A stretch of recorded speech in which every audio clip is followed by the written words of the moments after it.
This is Robert Waterman with Mitchell Smith and Frank Buglioni. Mitchell, tell us a little bit about yourself. Professional boxer, 8-0, 4 knockouts, family man, West Ham supporter / fisherman, and I'm looking forward to 2014, big year for myself. Looking to get myself in the top 10 of all the boys in the country, and yeah, I'm looking forward to it. So yeah. And Frank?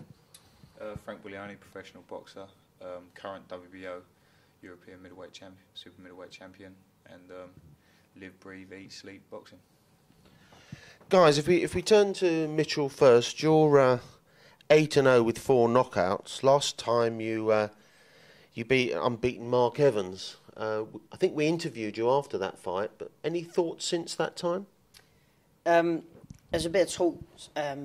People saying it was a little bit premature. The stoppage was a little bit premature. I thought it was stopped at the right time. If it was carried on, I reckon he'd have got hurt. There was a lot still left in the tank. It was only early on, second round, so there was a lot left in the tank to go and get him out of there, and he could have got seriously hurt. So for me, it was a right stoppage. Looking back on it, it was a good performance. I've done what I said I would. I'd put a statement out, and yeah, I'm just happy. I'm happy with the performance. I'm just looking forward to keeping busy and pleasing my fans and doing it all through 2014. Turning to Frank, you were also out recently. You fought Nespro in that fight. Any thoughts about that since it's taken place? Yeah, I thought it was a good improvement upon my last fights. Nespro was definitely a fighter that came to win. Probably a natural middleweight rather than a super middle. So he was probably struggling at the middleweight limit, but not quite big enough at super middle or strong enough, and I capitalised on that, put the pressure on early on, and stopped him in the 5th. Now, here's a question to both of you. You're a promoter's dream, both of you. You're good, clean guys. You're great ticket sellers. You're unbeaten boxers. How do you go about selling those tickets? I've been boxing for years. I mean, since I was 6 years of age. So my name around Harrow was always in the papers and winning championships as an amateur.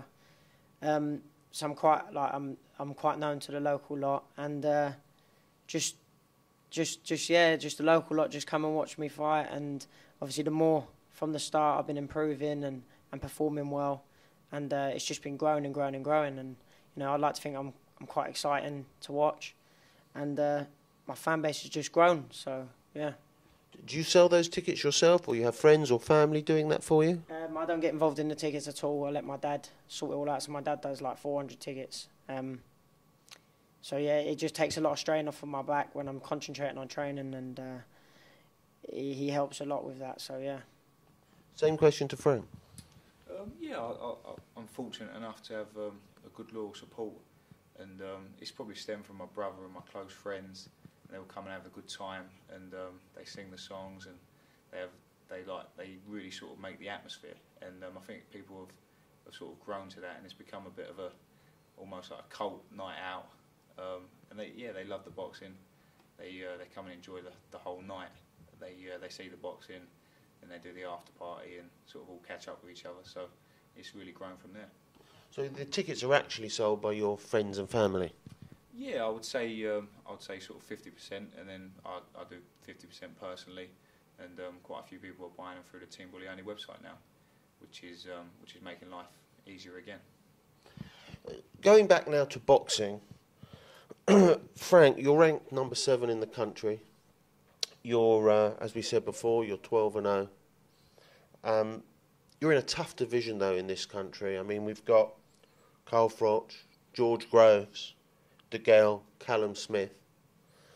Where do you see your next step, and where would you like to be in a year's time, and what do you think about the division and the boxers you might have to face coming down the line? Yeah, I echo what you say. It's a very tough division, but that's what makes it great. To have those rivalries in the division definitely stirs interest, and creates an exciting time in boxing.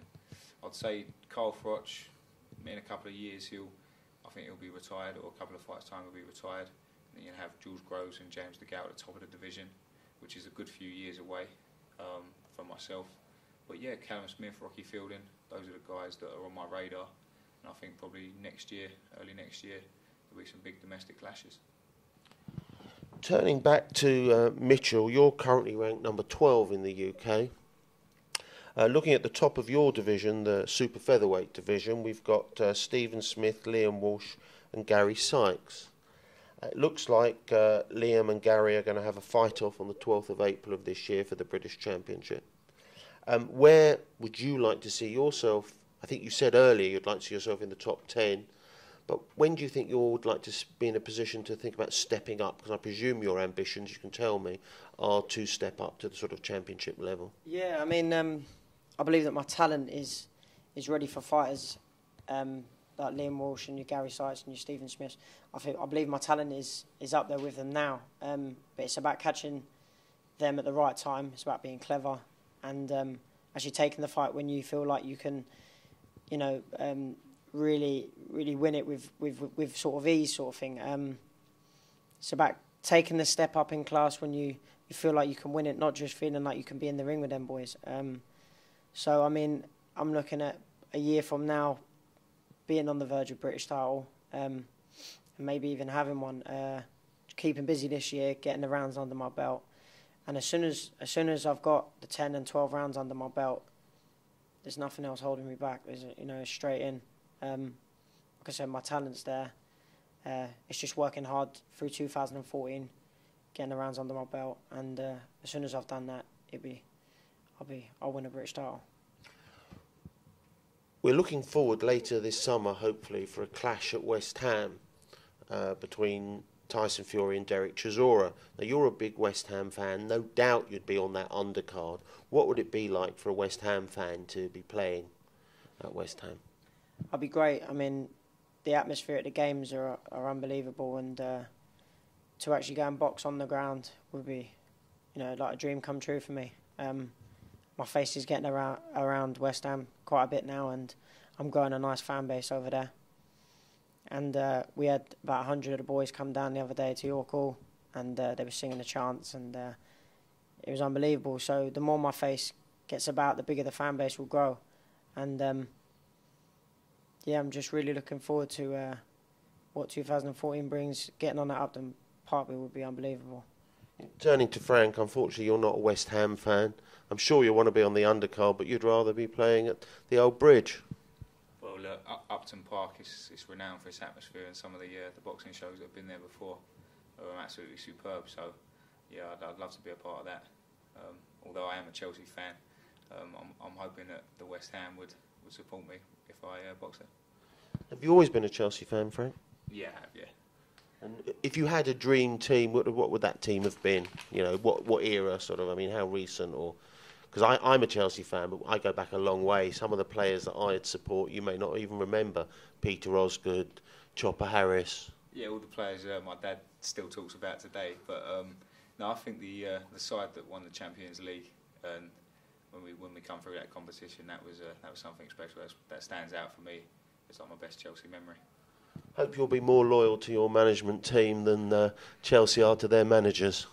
Well, that's it, but we're getting the results, so can't knock them.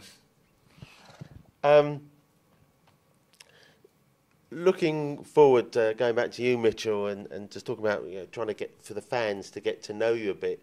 You said you're a fisherman. Is that a way you find a way to relax a little bit in between fights and when you're stressed, or it's just a hobby you like doing anyway? Any fighter will tell you the hardest part of being a boxer is the training. You know, you're training near enough all year round, but you do like 8, 10 weeks, 12 weeks of solid training.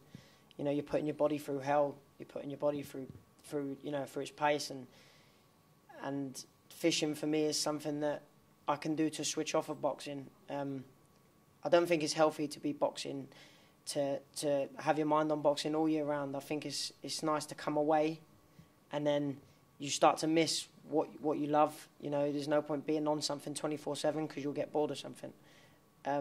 So fishing for me is something I get away. Sometimes I go away for a week. I fish for a whole week. I don't go home, just fish.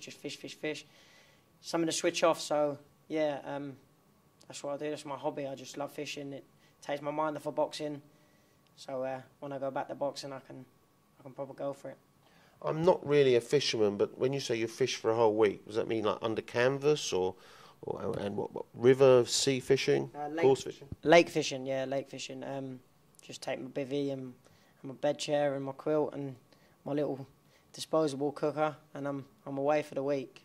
Got a couple of mates that come with me, and we just chill out and just relax. Don't even talk boxing, and usually I'm itching to go by the end of the week to get back to training. But yeah, I just believe it's not healthy to be boxing, like to be on the boxing all year round. It's nice to come away from something so you actually miss it, you know. And obviously that's what fishing does for me.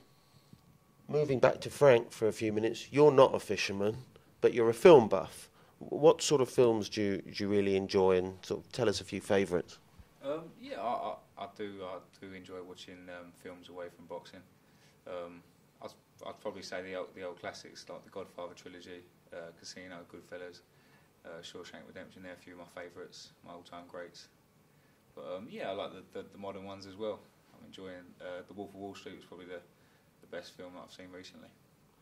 Guys, thanks very much for your time. Mitchell, Frank, good luck for the future. Thank you very much, sir. Cheers, thank you.